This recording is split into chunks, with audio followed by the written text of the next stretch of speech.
Hello student, welcome to our medical classes. Start कर रहे हैं हम सीसीआईएम सिलेबस के नेक्स्ट पॉइंट को। अब हम यहाँ पे आपको आज बताने जा रहे हैं जीवागत रोग। तो जीवागत रोग में डिजीज ऑफ टंग है। यहाँ पे आवर मेडिकल क्लासेस का मेन मोटिव है वो है सिलेबस टू सिलेबस। यहाँ पे हम आपको बता दें कि पेपर सेकंड जो आपका है फोर्थ ईयर में, जो आप शालाक्य तंत्र पढ़ते हैं, इस सब्जेक्ट में आपको यहाँ पे फोर्थ ईयर में पूरा मुख्य रोगों की गणना करके मुख्य रोगों का पूरा इंक्लूड एक पूरा पार्ट होता है, जहाँ पे मैं ये बताने जा रही हूँ जीवागत रोग। जीवागत रोग में आपको क्या क्या पढ़ना है उसको शुरू करने से पहले मैं आपको एक्सप्लेन कर दूँ कि आपको क्या क्या पूछा जाता है। तो चैनल पर आए हैं तो लाइक शेयर सब्सक्राइब जरूर करिएगा और चैनल को ज़्यादा से ज़्यादा मोटिवेट करिए कि जिससे मुझे ज़्यादा से ज़्यादा एनर्जी मिले। जीवागत रोग में आप देखो, टाइम वेस्ट ना करो तो डिजीज ऑफ टंग में आपको पूछी जाती है पूरी detail study of aetiology, pathology, classification, clinical picture, जो कि यहाँ पे मेन जो लक्षण आप बताते हो वो है मैनेजमेंट है जीवा कंटक। वहाँ पे जीवा कंटक को वातज, पित्तज और कफज होता है, तो यहीं पे आपको सारा आंसर मिल जाता है। ब्रीफ नॉलेज ऑफ जो है उपजेका, अधिजेका और अल्सा। तो अलास जो यहाँ पे हमें बता दूँ, यही मेन क्वेश्चन यहाँ आपको यहाँ पे 4 से 5 नंबर का क्वेश्चन बनता है। स्टार्ट करते हैं हम। जो मॉडर्न पार्ट है वो नेक्स्ट में मैं ज़रूर आपको पूरा कंप्लीट करूंगी। हम जीवागत रोग को शुरू करने से पहले ये बता दें कि मुख्य रोग पूछा जाता है। मुख्य रोग में ही जीवागत रोग आता है जो 5 बताए गए हैं। उसके बाद ओष्ठ, दंतमूल, दंतगत रोग 8, तालुगत रोग 9, सर्व मुख्य रोग 3, कंठगत रोग 17, जीवागत रोग 5। तो हमारा टॉपिक जीवागत रोग है। जीवागत रोग में मैं आपको बता दूं कि पहले मैं इसको स्टार्ट इसलिए करूँ कि छोटे से पहले सारे टॉपिक्स मैं ख़त्म करना चाह रही हूँ।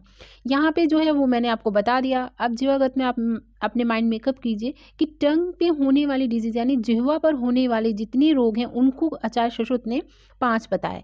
होना क्या है, जिह्वा के ऊपर भाग और नीचे भाग इन दोनों भागों में होने वाला जो इन्फ्लेमेशन यानी सोथ है उनसे ही संबंधित ये सारे रोग होते हैं। यहाँ पे आपको ये जो पैपलीज दिखाई गई हैं, जो भी यहाँ पे मॉडर्न कॉन्सेप्ट टंग की जो एनाटॉमी बताई गई है, तो ये आप अपने आंसर में ये इस पिक्चर्स को, इस डायग्राम को नोट कर सकते हैं, जो कि आंसर को इफेक्टिव बनाता है। तो यहाँ पे आप ये देख लीजिए, आप जितना भी आपकी बुक से ही और फैमिलियर ये जो पिक्चर्स है, इसलिए इसमें कोई ज़्यादा नया नहीं है। लेकिन हाँ, ये मैं आपको बता दूँ, एंटीरियर, पोस्टीरियर और सल्कस जो होते हैं, सर्कमवॉलेट जो पेपिली होती है, फिलीफॉर्म पेपिली, फ्यूजिफॉर्म पेपिली, ये सारे इंपॉर्टेंट स्ट्रक्चर हैं जो कि आपसे पूछे जाते हैं। ठीक है, उसके बाद आपका आता है पॉइंट मेन। शुरू करते हैं हम जीवागत रोग को। तो अब आपका मेन मोटिव आंसर देना, जीवागत रोगों के भेद क्या हैं। यहाँ पे आप भेदों को बताते हुए कि क्लासिफिकेशन करते हुए पहले सबसे पहले लिखो कि जीवागत 5 रोग होते हैं। वातज जीवाकंटक, पित्तज जीवाकंटक, कफज जीवाकंटक और अलास उपजीविका। ये आपको याद हो जाना चाहिए कि बहुत इंपॉर्टेंट है। इसमें से मेन इसके क्वेश्चंस बहुत बार रिपीटेड हैं। उसके बाद आपका आता है वाग्भट। नोटेड पॉइंट है, इंपॉर्टेंट, आप नोट कर लो कि वाग्भट जी ने जीवागत रोगों को कितना बताया है, 6 बताया है। 6 क्या, 5 सुश्रुत के और एक जो उसमें जोड़ दिया वो अधिजीवा। ठीक है, तो आचार्य सुश्रुत ने अधिजीवा शब्द का प्रयोग किया है कंठक रोगों में, यानी ये आपको लिखने वाला पॉइंट है जो आपको मार्क्स दिलाता है। ध्यान रखना इस पॉइंट को। नेक्स्ट आप अगर चलोगे तो आपका पॉइंट आता है कि वाग्भट ने अधिजीवा क्यों कहा। तो अधिजीविका क्या है और उपजीविका क्या है, इस पे चलते हैं। ये स्लाइड का सबसे इंपॉर्टेंट पॉइंट है जो आपको आगे आने वाले कॉम्पिटिटिव एग्जाम में भी बहुत ज़्यादा पूछा गया। यहाँ पे एक चीज़ है, तो ये देखो सुश्रुत ने, और आपकी याद रखना कि ये आपका वाइबा का भी क्वेश्चन बन रहा है। आचार्य सुश्रुत ने अधिजीविका का कंठगत रोगों में वर्णन किया है, परंतु वाग्भट्टाचार्य ने जिहा मूल के नीचे उत्पन्न होने वाले शोथ को ही अधिजिहा की संज्ञा दी है। ठीक है, समझ गए कि आचार्य सुश्रुत ने अधिजिहा का कंठगत रोगों में और आचार्य वाग्भट ने जिहा मूल के नीचे उत्पन्न होने वाले शोथ को अधिजिहा और ऊपर होने वाले शोथ को उपजीविका का नाम दिया है। तो ये आपको समझ में आ गया, ये बहुत इंपॉर्टेंट पॉइंट है, नोट कर लेना। नेक्स्ट हम चलते हैं अपने पॉइंट पे। तो अब आप ब्रीफ हिस्ट्री जो आपकी पूरी भेदों की पूछी गई है क्लासिफिकेशन की, वहाँ पे चलते हैं। तो आप चैनल को लाइक शेयर सब्सक्राइब कर लेना, स्किप मत करना, अब मेन इंपॉर्टेंट पॉइंट शुरू हो रहा है। त्रिविध जीवाकंटक यानी वातज, पित्तज, कफज। तो वातज की लक्षण, पित्तज के लक्षण, ये सारे लक्षण आपको मिलेंगे। वैसे वातज में वायु के प्रकोप से जीवा फट जाती है, सुप्त तथा रस ज्ञान जो होता है वो नहीं होता है। ठीक है, तथा शाक सागौन के पत्र के समान खुरदरी होती है। इसका मेन क्या है, सागौन के पत्र के समान। ये यहाँ पे जो श्लोक है आचार्य सुश्रुत का, ये मैंने यहाँ पे मेंशन कर दिया है।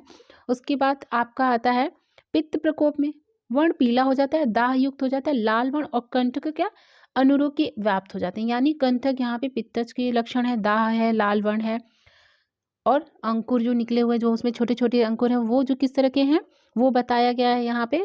कंठ को लाल वर्ण के कंटक के समान होते हैं। ठीक है, दूसरा कफज है, तो कफज के प्रकोप क्या मोटी हो जाती है। ठीक है, यानी ग्रुवी बहुला चिता। ठीक है, 3 शब्द है, इन 3 शब्दों को क्या देख लो कि भारी हो जाती है, बहुत मोटी हो जाती है, सेमल के कांटों के समान। ठीक है, सेमल के कांटों के समान, और मांसौर, जैसे इस पित्तज में क्या लाल वर्ण के कंटक है, और यहाँ पे क्या मांस, तो मांस कनूर यहाँ पे याद है शालमल, शाल शालमलकी, तो शालमलकी के कांटों के समान होती है, यानी यहाँ लिखा है सेमल। ठीक है, तो कफज में सेमल और वातज में यहाँ पे है सागौन, इनके नाम को अब यहाँ पे बताया गया है। यहाँ पे सागौन को देखो श्लोक में शाक लिखा है, तो ये चीज यहाँ पे इंपॉर्टेंट, जिनको श्लोक याद हो जाए वो याद करें, नहीं तो ये आंसर आपको लिखना ही है। ठीक है, नेक्स्ट चलते हैं, हम बताते हैं अलास क्या है।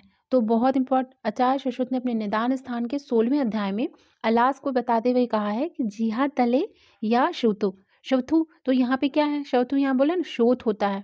ठीक है, शवथु यानी शोथ होता है, तो उसी को अलास कहा गया कि जिहा के तल की तलवे यानी नीचे वाले भाग में जब कफ और रक्त के कारण एक शोथ उत्पन्न हो, उसी को अलास कहा गया है। दूसरा, ये जिहा बढ़ के जकड़ जाती है, आगे चल के यही शोथ क्या होती है जकड़, यानी यहाँ कैसा है स्तंभति।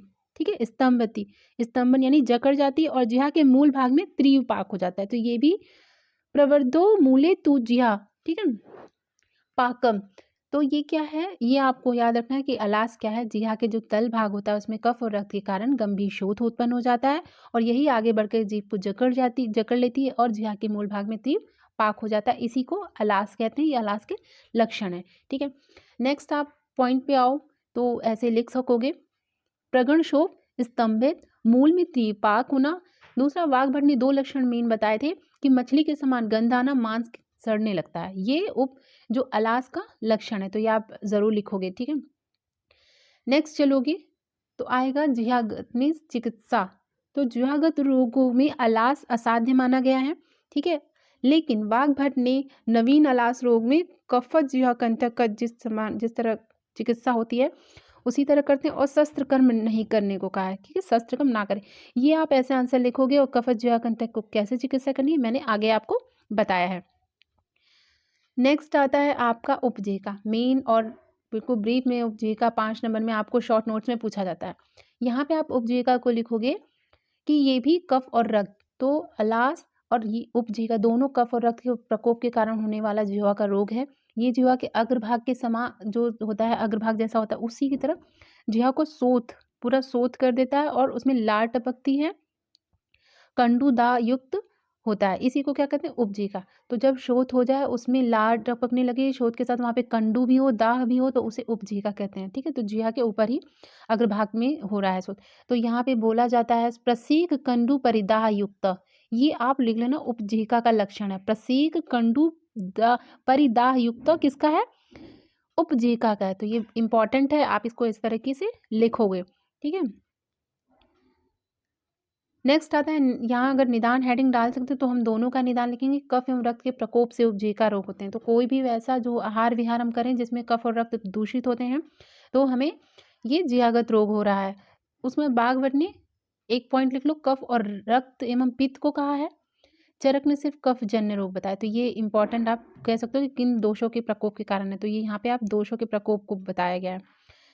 ये ऐसा है जिसमें दोनों को किस तरह के आचार चरकों में क्या क्या भिन्न भिन्न मत हैं उनको जरूर मेंशन करो, ये आपको नंबर देते हैं। अब आता है लक्षण, तो जिहा मूल के लक्षण क्या है, तो जिहा मूल के नीचे जो जिहा का अग्रभाग होता है, ये जो भाग है टिप पॉइंट होती है, जो आपकी टंग की टिप पॉइंट होती है, उसकी जो शेप होता है वहाँ पे सूज जाता है, फूल जाता है, स्वेलिंग हो जाती है, वहाँ पे सूजन सी जिसे कहते हैं सूत हो जाता है, वो जिहा के ऊपर उठा, तो ऐसा लगता है जिहा ऊपर उठी, यानी वो मोटी सी हो जाती है। लालसा होगा, कंडू होगा, दाह, तो मैंने अभी बताया कि क्या आप लक्षण हेडिंग डाल के या फिर उसके एटोलॉजी, जब आप आगे बढ़ रहे हो तो पैथोलॉजी क्लिनिकल फीचर्स लिख रहे हो, तो आप ये चीज़ें समझ लो इसी में इंक्लूड कर रहे हो। ठीक है, फिर चिकित्सा आ गई, चिकित्सा मेन है, जो मैनेजमेंट है, मैनेजमेंट में आप क्या बताओगे कि उपजीविका को क्या करेंगे मैनेजमेंट में? हम लेखन करते हैं, क्षार से प्रतिसारण करते हैं, शिरोविरेचन, गंडूस, धूमपान करेंगे। ये जो मैनेजमेंट है, जो चिकित्सा है, वो आचार्य सुश्रुत की चिकित्सा स्थान के 22वें अध्याय में दिया है। ठीक है। वाग्भट के अनुसार अगर चिकित्सा देखेंगे तो जिह्वा के ऊपर जो शोथ होती है उसको यंत्र से खींच के, ठीक है, धीरे शोथ को उसको पकड़ खींच के और शस्त्र कर्म करने छेदन करने को कहा है। ठीक है। लेकिन इलाज में हमें शस्त्र कर्म नहीं करना है। छेदन के पश्चात हम इसमें क्या ऊष्ण और तीव्र द्रव्यों से घर्षण कर देंगे। तो आप इसमें पूरा जिह्वागत जब रोग लिखोगे तो लेखन, छेदन, घर्षण लिख सकते हो। उसके बाद हम बताते हैं आपको वातज कंटक की चिकित्सा। तो वातज कंटक चिकित्सा में देखो, वातज कंटक, पित्तज और कफज कंटक। तो वातज में हम ओष्ठ रोग की समान चिकित्सा करते हैं। कहाँ ये लेखन मिलता है, ये वर्णन मिलता है आचार्य सुश्रुत के चिकित्सा स्थान 22वें अध्याय में। ठीक है। उसके बाद पित्तज चिकित्सा अगर करते हैं तो पित्तज के कंटक जो होते हैं उनकी चिकित्सा करने जब जाओगे तो वहाँ पे हम क्या करेंगे, जिह्वा को रगड़ के पहले दूषित रक्त, क्योंकि रक्त दूषित हुआ है तो रक्त स्राव करेंगे। उसके पश्चात मधुर द्रवों से प्रतिसारण कर लेंगे, गंडूश और नस्य कर्म करेंगे। तो ये आप जरूर लिखना कि गंडूश और नस्य कर्म प्रतिसारण यहाँ पे जिह्वागत रोग में भी लाभकर है। ठीक है।